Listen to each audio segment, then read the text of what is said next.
Hey,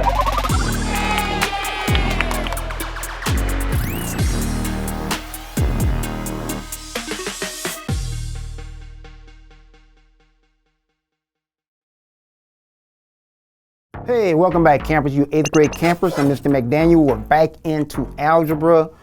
We're trying to wrap up this week, and in this particular lesson, hey, I got to remember something. Hey, did you mind to tell yourself, believe in yourself, think about the camp model, find somebody else to say something positive to this week, all right, as we progress through the summer program and prepare for high school or Algebra 1 if you're taking it in middle school. It's important, it's a required math credit.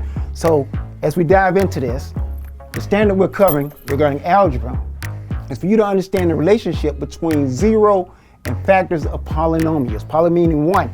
And whenever we deal with zero, it's important that you understand how it influences answers when it comes to polynomials.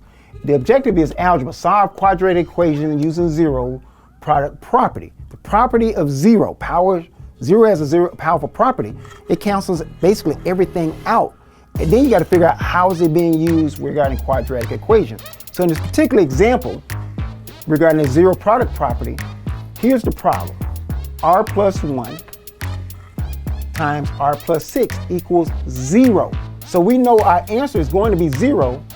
Then what does that mean? That means at one point in time, what is the value of R here and what is the value of R here for our final answer to end up being 0?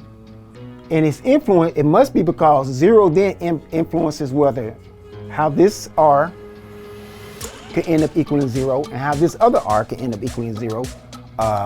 And what numbers do we plug in to make this work? And it's pretty simple. It seems kind of complicated, but it's really not. So we're solving for R. That's basically what you're doing. You're solving for this variable R in this particular equation. So what will we do here? R plus 1 equals 0. What number could we put in here, plug in here for the value of R to make this equal to 0? Or what can we do here to make this equal to 0 here? What value for R can we plug in here? And this is what's important, is that we're going back to basic math operations. Even though there's addition here, what number can we plug in here to make sure this ends up being 0? Well, when we get into we look at the opposite in a mirror effect, that we look at 1 here. To make this 0, then this R then has to be equal to negative 1. So if this R then, that makes this a true statement. R plus 1 is equal to 0. Then this R had to be valued at negative 1 plus positive 1 equals 0. So the same rule then will apply over here. The value we'll plug in for R, the variable R here, would then be the opposite of this, which would be negative 6. So it'll be R equals negative 6 equals 0.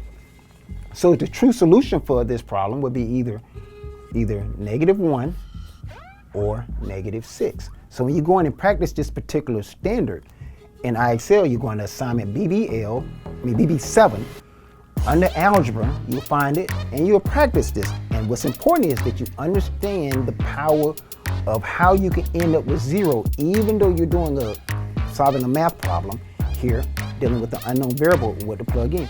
So we're going to review this once again. Zero product property. That means there's some multiplication going on. And when solving an algebraic quadratic equation, in this particular example, we have R plus 1 times R plus 6 equals 0.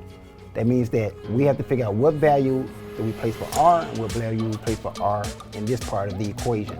And we found out that we plug in negative 1 and we plug in negative 6, and that gives us the true solution to this problem to make this a correct statement that it will equal 0. Once again, this lesson is about the zero product property in relationship to quadratic equations. I'm Mr. McDaniel. We look forward to seeing you. Remember to believe in yourself. All you 8th graders, find this lesson, practice it in IXL BB7. See you in class in the last class session. You guys take care.